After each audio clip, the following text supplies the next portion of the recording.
বান্দার জন্য রহমত আমার নবী মুহাম্মদ।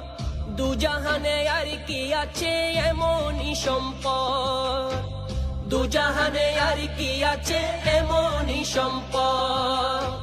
বান্দার জন্য রহমত আমার নবী মুহাম্মদ। দুজাহানে আর কি আছে এমনই সম্পদ, দুজাহানে আর কি আছে এমনই সম্পদ। অন্ধকার কবরে যেন নবীর দেখা পাই, অন্ধকার কবরে যেন নবীর দেখা পাই। নবী ছাড়া ওই কবরে নাই রে বান্ধব নাই, নবী ছাড়া ওই কবরে নাই রে বান্ধব নাই। হাসরেতে